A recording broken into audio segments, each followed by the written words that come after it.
जांच का विषय। और जब तक जांच नहीं होगी, कहाँ पर 2 घंटे लेट हुए, क्या एम्बुलेंस आने में लेट हुई या रास्ते में लेट हुई?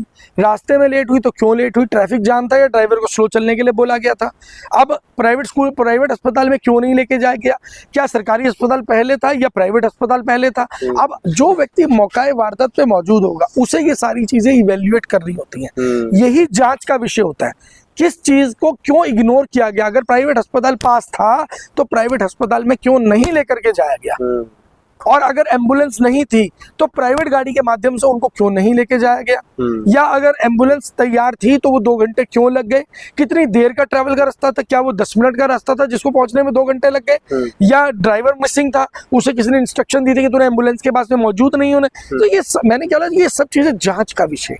लेकिन सर आप कह रहे जांच का विषय है, जांच होनी चाहिए। अखिलेश यादव पहले दिन कह चुके हैं जांच होनी चाहिए, उसके बाद कई सारे प्रेस कॉन्फ्रेंस किए, लेकिन प्रतीक यादव का नाम तक नहीं लिए। क्योंकि हमने देखा 13वीं वाले दिन भी वो लगातार गए, माहौल देखा, सब कुछ किया, बातचीत किया, लेकिन इसमें जिक्र नहीं हो रहा है जो हाँ भाई जांच होनी चाहिए, आप किसी संस्थान से जांच करवाइए। योगी आदित्यनाथ जी कितनी किरकिरी हो रही है लेकिन वो भी चुप है। देखिए, मैंने आपको ये बोला ना कि जांच करवाने पर हो सकता है कि किसी बड़े व्यक्ति का नाम आ जाए, किसी बड़े व्यक्ति का नाम सामने आ जाए, उस व्यक्ति का नाम छुपाने के लिए हो सकता है जांच ही ना करवाई जा रही हो। तो बात कुल मिलाकर फिर वहीं आ जाती है कि अगर योगी आदित्यनाथ भी जांच करवाने से बच रहे हैं, अखिलेश यादव दोबारा नाम लेने से अगर कतरा रहे हैं, उनकी वाइफ जांच के लिए आवेदन देने को तैयार नहीं है, क्या कारण है? एक व्यक्ति जिसकी हत्या हुई, जो एक बड़े राजनीतिक घराने से संबंध रखता है, तो उसकी जांच करवाने में आखिर किस बात का डर? लेकिन हम सबने देखा लगभग 1-1.5 महीने पहले तलाक का मामला निकल कर आया था, उसके बाद सब कुछ ठीक हो गया था, और उसी बीच में प्रतीक यादव ने अपने जो है दोनों बेटियों के नाम पूरी संपत्ति कर दी और 27 साल तक न बेचने का जो है और एकदम पूरा नियम और कायदा सारा चीज उसमें शर्तें लागू कर दिया गया था। क्या उसको पहले से ही इस बात का आशंका था? देखिए, हो सकता है कुछ लोगों की इंट्यूशन, सिक्स सेंस बोला जाए तो वो इवेल्युएट कर लेते हैं बहुत सारी चीज़ों को, लेकिन ऐसे में ये कह देना कि उनको कंफर्म था कि ऐसा हो जाएगा, ऐसा तो नहीं कह सकते। लेकिन कहीं ना कहीं हो सकता है कि उनको कुछ साइन मिल रहे हो, कुछ अंदेशा लग रहा हो कि ऐसी घटनाएं हो सकती हैं। क्योंकि राजनीतिक हत्याओं के बाद जो राजनीतिक परिवार से लोग होते हैं वो अक्सर राजनीतिक हत्याओं को देख रहे होते हैं, आसपास में जिन लोगों के साथ में घटनाएं बीत रही होती हैं उनको देख रहे होते हैं, इवेल्युएट कर रहे होते हैं कि कौन सी घटना किस व्यक्ति के साथ कैसे हुई, क्यों हुई।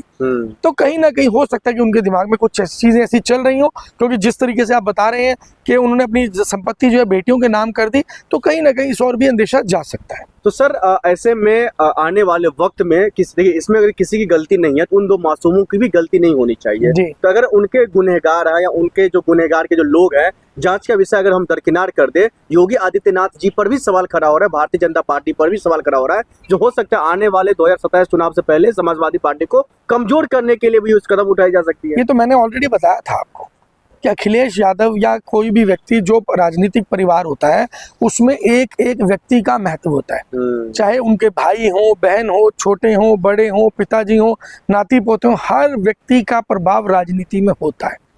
तो अगर ऐसे में एक मजबूत व्यक्ति, वो भी अखिलेश यादव के भाई जो बराबर के थे, 27-28 साल का एक व्यक्ति, वो जो यंग था, युवा था, जिसके साथ बहुत सारे लोगों का अटैचमेंट होता है, युवाओं के साथ तो वैसे भी अटैचमेंट बहुत ज़्यादा होता है, तो ऐसे में उस व्यक्ति की हत्या होना या उस व्यक्ति का सुसाइड करना या उस व्यक्ति की मृत्यु होना, कुल मिलाकर के हम ये कह सकते हैं कि राजनीतिक रूप से अखिलेश यादव को उनकी आधी ताकत को कमज़ोर कर दिया गया। मैंने क्या बोला कि मैक्सिमम चीज़ें ना जांच का विषय, और जब तक जांच नहीं होगी, कहाँ पर 2 घंटे लेट हुए, क्या एम्बुलेंस आने में लेट हुई या रास्ते में लेट हुई? रास्ते में लेट हुई तो क्यों लेट हुई? ट्रैफिक जाम था या ड्राइवर को स्लो चलने के लिए बोला गया था? अब प्राइवेट अस्पताल में क्यों नहीं लेके जाया गया? क्या सरकारी अस्पताल पहले था या प्राइवेट अस्पताल पहले था? अब जो व्यक्ति मौका वारदात पे मौजूद होगा उसे ये सारी चीजें इवेल्युएट करनी होती हैं। यही जांच का विषय होता है। किस चीज को क्यों इग्नोर किया गया? अगर प्राइवेट अस्पताल पास था तो प्राइवेट अस्पताल में क्यों नहीं लेकर के जाया गया?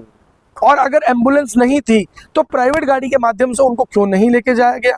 या अगर एम्बुलेंस तैयार थी तो वो 2 घंटे क्यों लग गए?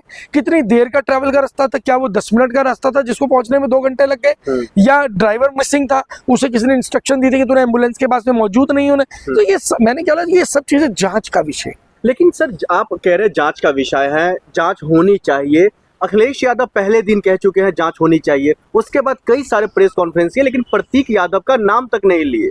क्योंकि हमने देखा 13वीं वाले दिन भी वो लगातार गए, माहौल देखा, सब कुछ किया, बातचीत किया, लेकिन इसमें जिक्र नहीं हो रहा है जो हाँ भाई जांच होनी चाहिए, आप किसी संस्थान से जांच करवाइए। योगी आदित्यनाथ जी की इतनी किरकिरी हो रही है, लेकिन वो भी चुप है। देखिए, मैंने आपको ये बोला ना कि जांच करवाने पर हो सकता है कि किसी बड़े व्यक्ति का नाम आ जाए, किसी बड़े व्यक्ति का नाम सामने आ जाए, उस व्यक्ति का नाम छुपाने के लिए हो सकता है जांच ही ना करवाई जा रही हो। तो बात कुल मिलाकर फिर वहीं आ जाती है कि अगर योगी आदित्यनाथ भी जांच करवाने से बच रहे हैं, अखिलेश यादव दोबारा नाम लेने से अगर कतरा रहे हैं, उनकी वाइफ जांच के लिए आवेदन देने को तैयार नहीं है, क्या कारण है?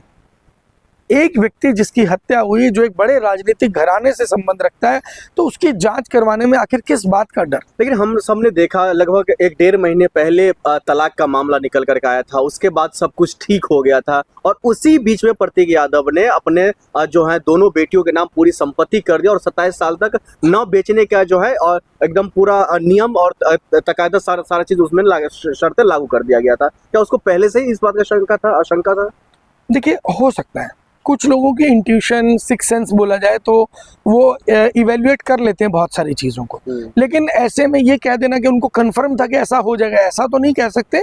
लेकिन कहीं ना कहीं हो सकता है कि उनको कुछ साइन मिल रहे हो, कुछ अंदेशा लग रहा हो कि ऐसी घटनाएं हो सकती हैं। क्योंकि राजनीतिक हत्याओं के बाद जो राजनीतिक परिवार से लोग होते हैं, वो अक्सर राजनीतिक हत्याओं को देख रहे होते हैं, आसपास में जिन लोगों के साथ में घटनाएं बीत रही होती हैं उनको देख रहे होते हैं, इवेल्युएट कर रहे होते हैं कि कौन सी घटना किस व्यक्ति के साथ कैसे हुई, क्यों हुई।